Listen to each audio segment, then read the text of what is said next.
Saudara, pasca Pilkada serentak 2024 kemarin, KPU Provinsi Gorontalo pastikan tak ada gugatan perselisihan hasil pemilu ke Mahkamah Konstitusi untuk pemilihan gubernur dan wakil gubernur Gorontalo.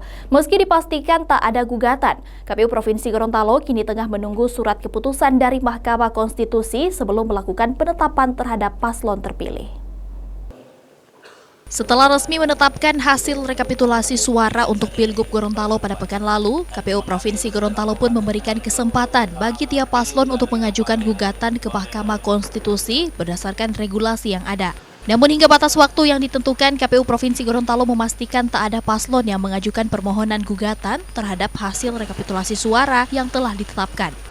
Ketua KPU Provinsi Gorontalo pun mengatakan bahwa seluruh paslon dipastikan telah menerima hasil yang ada, terlihat saat proses sidang pleno rekapitulasi yang tak menuai perdebatan. Meskipun telah dipastikan tak ada gugatan ke Mahkamah Konstitusi, KPU Provinsi Gorontalo hingga kini masih menunggu surat keputusan resmi dari Mahkamah Konstitusi sebelum melakukan penetapan paslon terpilih. Namun KPU mengatakan penetapan paslon terpilih akan dilaksanakan 3 hari setelah SK dikeluarkan oleh Mahkamah Konstitusi.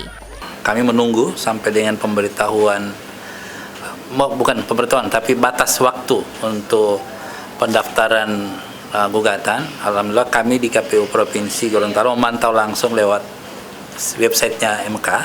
Itu ternyata tidak ada yang mengajukan gugatan. Berarti bahwa KPU Provinsi Gorontalo tidak menghadapi perselisihan hasil pilkada di MK. Nanti soal tentu tahapan berikut, karena tidak ada perselisihan, maka akan ada masuk di tahapan penetapan calon terpilih. Nah, penetapan calon terpilih ini tidak serta-merta kami lakukan, tetap menunggu yang namanya BRPK. BRPK itu keluar dari MK. Di BRPK itu buku register perkara pemilihan. Nah, di BRPK itu akan disebutkan daerah-daerah mana yang berperkara. Nah, kalau kemudian itu keluar, maka kami KPU Provinsi Gorontalo biasanya 3 hari setelah keluar itu baru diberikan kesempatan sesuai jadwal untuk menetapkan calon terpilih. Jadi gitu. Nah, kapan BRPK turun itu, kalau kami lihat di jadwal MK itu tanggal 20. Nah, kita tunggu. Biasanya tanggal 20, 3 hari ke depan seperti apa, menunggu suratnya dan seterusnya.